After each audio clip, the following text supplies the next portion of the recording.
ஓம் முருகா போற்றி, கந்தா போற்றி, கடம்பா போற்றி, கதிர்வேலா போற்றி, அறுபடை வீடு கொண்ட முருகா போற்றி போற்றி. என் செல்ல பிள்ளையே, நாளை 19ஆம் தேதி அன்று நீயே ஆச்சரியப்படும்படி அற்புதம் ஒன்று நிச்சயமாக நடக்கப் போகிறது. நீ செய்யும் காரியத்தில் எல்லாம் வெற்றி நிச்சயமே. உனக்கான நல்ல செய்தியை இந்த முருகப்பெருமான் உன் வீடு சேர்த்து வந்து சொல்ல வந்திருக்கிறேன். நான் சொன்னது போலவே நிச்சயமாக உனக்கு ஒரு வரம் கொண்டு வந்துள்ளேன் என் செல்லமே. இதை கேட்டதும் நீ ஆனந்த கண்ணீர் விடுவாய். உன் மனம் இனம் புரியாமல் துள்ளி குதிக்கும். என் நாமத்தை சொல்லிக்கொண்டே உறக்க ஆனந்த கூச்சல் இடுவாய், முருகா முருகா என்று. ஆம் செல்லமே, இந்த அற்புதமான நாள் உனக்கு நல்ல நாளாகத்தான் அமைந்து நாளைய பொழுதும் உனக்கு நல்ல பொழுதாகத்தான் விடியப் போகிறது.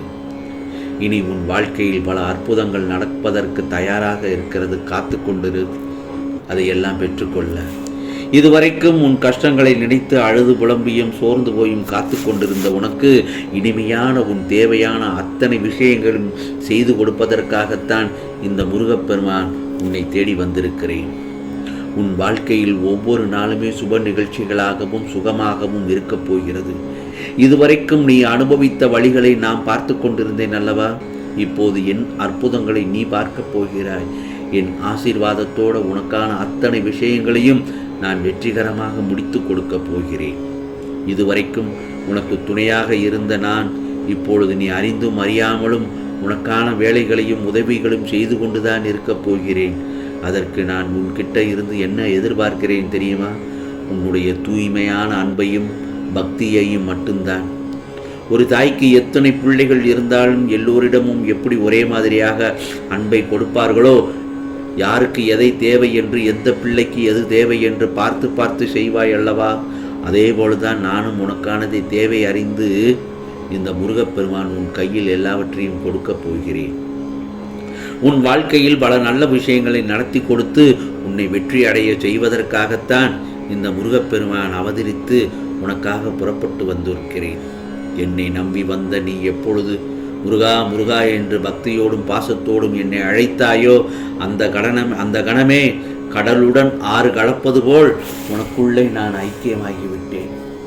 உனக்கு செய்ய வேண்டியதை சரியான நேரத்தில் நான் செய்வேன் என்று சொன்னது போலவே இப்பொழுது அதை செய்வதற்காகத்தான் இந்த முருகப்பெருமான் உன் வீடு தேடி வந்திருக்கிறேன். என்னுடைய உடலும் ஆன்மாவும் எங்கு இருந்தாலும் என் மனம் முழுவதும் என் பிள்ளைகளையும் சுற்றியே தான் இருக்கும். நீ விரும்பியது உன்னை வந்து சேர தடையாய் இருக்கிற உன் கர்ம வினையை இப்பொழுது நான் தட்சிணையாக பெற்றுக்கொள்ளப் போகிறேன். இதோ என்னுடைய ஆசீர்வாதத்தோடு உன் எண்ணங்களும் ஆசைகளும் நிச்சயமாக நிறைவேறும். இனி எல்லாம் தொடர்ந்து வெற்றிகளை மட்டும்தான் பெறப்போகிறாய். நீ நினைத்த சந்தோஷமான வாழ்க்கை வாழத்தான் போகிறாய் என் செல்லமே.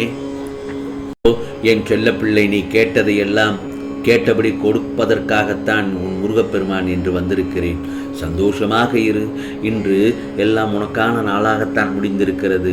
நாளைய பொழுதும் அதே மாதிரி தான் நல்ல பொழுதாகத்தான் விடியும்.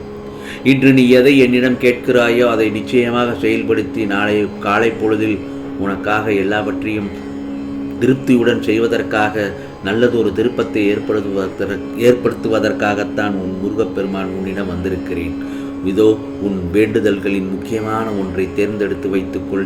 என்ன வேண்டுமோ இன்றே இப்போதே கேள், நிச்சயமாக பலிக்கும். என்னை நீ தேடி அலைந்து கொண்டிருக்கிறாய். அற்புதங்கள் நிகழ்ந்து விடாதா, அதிசயங்கள் நடந்து விடாதா என்று ஏக்கத்துடன் காத்திருக்கிறாய். இதோ உன் கண் முன்னால் நான் காட்சி தராமல் இருந்து விடுவேனா? ஆனாலும் ஒரு உண்மையை மட்டும் நீ தெரிந்து கொள்ள வேண்டும்.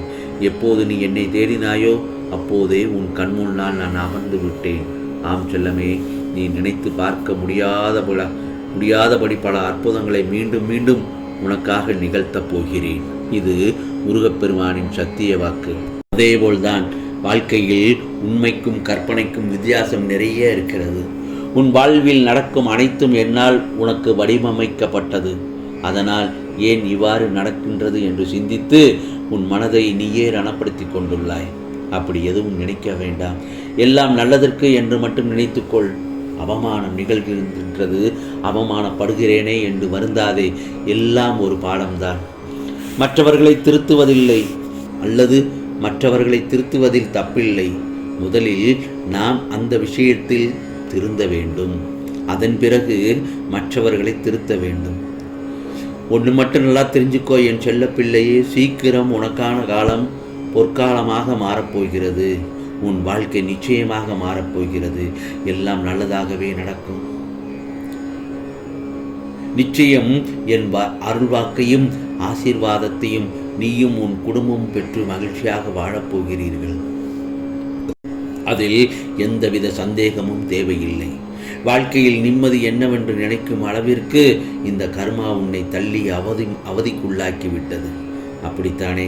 அதனால் எதை பற்றி பேசினாலும், எந்த திசை திரும்பினாலும் ஏதாவது ஒரு பிரச்சனை, ஏதாவது ஒரு பெரிய ரூபத்தில் வந்து உன்னை தாக்குவதாக உணர்ந்து கொண்டிருக்கிறாய் அல்லவா? இது உண்மைதான். கர்மாவின் விளையாட்டில் இதுவும் ஒன்றுதான்.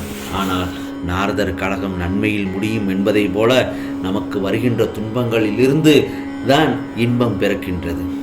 இப்பொழுது புரியும், நம்முடைய கர்மாவை நாம் மட்டும்தான் அனுபவித்தே கழிக்க முடியும் என்று. நமக்காக மற்றவர்கள் அனுபவிக்கவே நிச்சயமாக முடியாது. ஆனால் மற்றவர்களால் நம் கர்மா கழியும். உதாரணத்திற்காக நான் ஒன்று சொல்லட்டுமா? நம்மை ஒருவர் அசிங்கப்படுத்துகிறார்கள், நம்மை ஒருவர் அவமானப்படுத்துகிறார்கள் என்றால், நம்மை யாராவது ஒருவர் தாக்க நினைத்தாலோ அவர்கள் நம்முடைய கர்மாவை அவர்கள் கழிக்கிறார்கள் என்றுதான் அர்த்தம். அதாவது நம்முடைய கர்மாவை அவர்கள் பெற்றுக்கொண்டு நமக்கு மோட்சம் அளிக்கிறார்கள். அதேதான் உனக்கும். நீயும் ஒருவரை அவமானப்படுத்தும் போது, கஷ்டப்படுத்தும் போது அவர்களுடைய கர்மாவை நீ பெற்று கர்மாவை அதிகப்படுத்தி கொள்கிறாய் என்றுதான் அர்த்தம். ஆகவே இந்த முருகப்பெருமான் சொல்வது என்னவென்றால், முடிந்தவரை யாருக்கும் எல்லோருக்கும் நன்மைகளை மட்டும் செய். நன்மைகள் செய்யாமல் இருந்தால் கூட தீமைகள் செய்வதை முற்றிவிடும் கைவிட்டு விடு. முடிந்தவரை நல்லதையே செய், நல்லதையே பேசு, நல்லதையே செய்து கொண்டே இரு. நம்மை சுற்றி நல்ல விதமான சக்தியை உணரக்கூடிய அனைத்து விஷயங்களையும் செய். நிச்சயம் உன் வாழ்க்கை ஒளிமயமாகும்.